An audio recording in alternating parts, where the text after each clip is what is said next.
A New Jersey school board member is possibly facing an ethics investigation after he posted hateful Islamophobic content on his Facebook page. Now, he also wished death upon members of Congress, freshman Democrat Rashida Tlaib being one of them.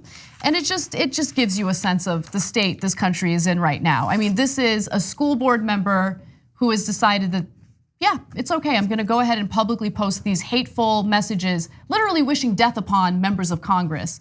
The posts from Toms River Regional School Board member Daniel Leonard included one that states, quote, "My life would be complete if she/they die," over a photograph of US Representative Rashida Tlaib, who's a Michigan Democrat and is also Muslim.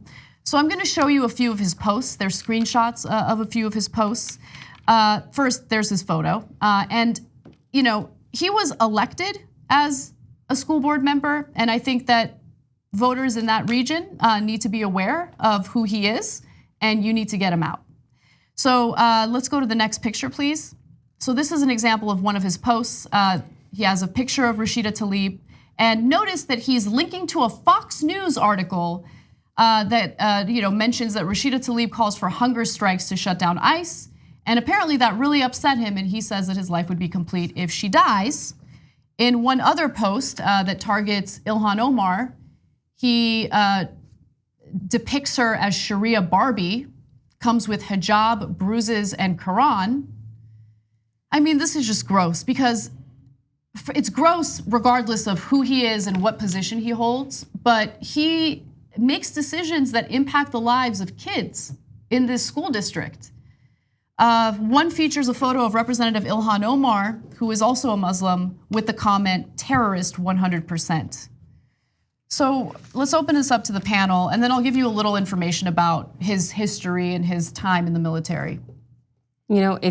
This really speaks to the tone and tenor of the environment in which we currently in, with this hate mongering and this fear-based, us versus them mentality.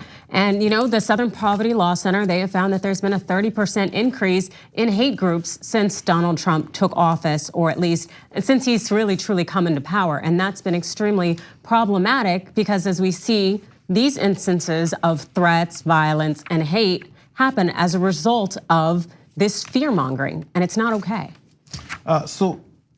He was going after these two representatives. Obviously, we know where that's stemming from.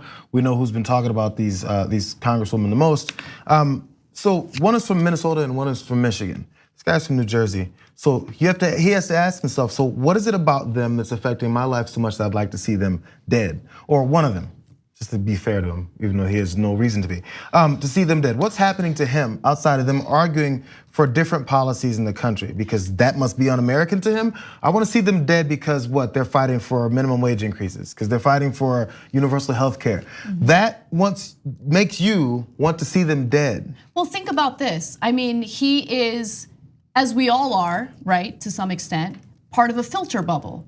So if he's consuming a very specific type of media over and over again, he's not hearing about Medicare for all. And if he is, he's hearing a very skewed version or commentary about Medicare for all. Think about the way someone like Donald Trump, who he, by the way, is a fierce defender of and supporter of, think about the way Donald Trump depicts these women and how he fearmongers about them on a regular basis. I mean, just today we covered a story about Donald Trump's speech at Turning Point USA and how he falsely claimed that these women have said that they hate Jews. That's what he said.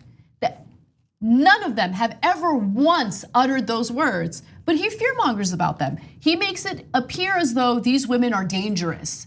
And that fear-mongering, unfortunately, seeps into the minds of incredibly impressionable people. And when you don't have a point or a policy to dispute against it, then you say things like they hate America, why don't they go, they want you dead. Then you start seeing people like this, and we talked about, I think it was Cesar Sayoc, the would-be mail bomber, follows people like this and then says, that's right, they're the enemy, gotta kill them. My life, he said, my life would be better if they were dead? What about your life gets better when they die? Isn't that so strange how he sees this as a direct attack on him, just their very existence or their desire to do their job? It's crazy. It is actually just really crazy how their minds start to work because of the information that they're taking on and this fear-mongering mindset that's been created, and it's so incredibly dangerous.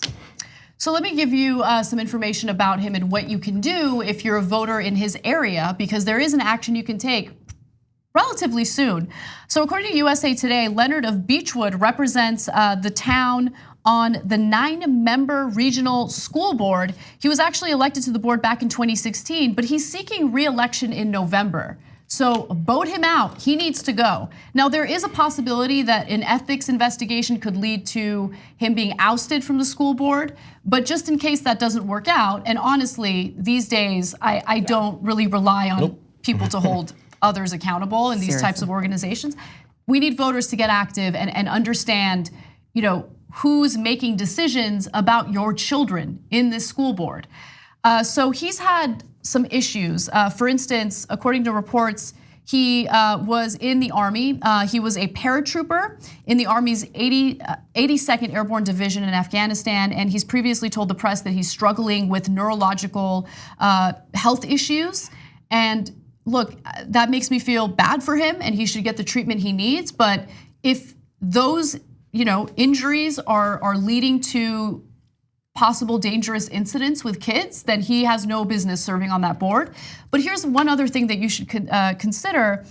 He had gotten into some sort of altercation with someone on the road. So he got angry at someone on the road and started chasing them at high speeds. And when the cops showed up, they described him as angry, agitated.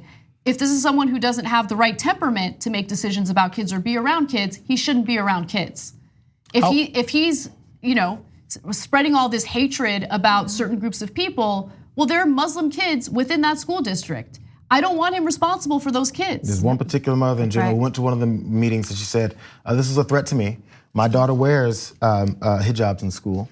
So when someone like this that goes off of, has he ever met Rashida Tlaib? Has he ever met Ilhan Omar?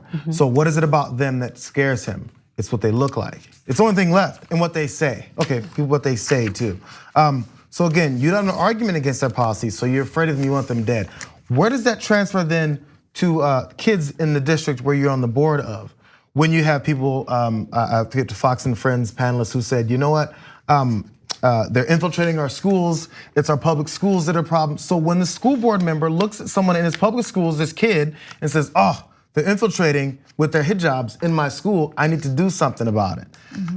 It's not one of those things where we're looking for punishment just because we don't agree with the guy's hatred, but because he actually has influence over someone else's life that is in his district. It's just the way it works. Also, this is how boisterous he is about his policies. I'm never gonna back down, but I vow to be more articulate in my approach so that the message I'm trying to convey is, as a private citizen, is clear and precise and in no way reflects the position of the board. Too late. Yeah. Still, he also said he's seeking re-election and that his intention was not to suggest he was wishing for the Congresswoman's death based on her faith. What was it? Yeah, what was it exactly? I mean, there was no dissection of policy. No. There was no debate about what these lawmakers want to propose or want to accomplish.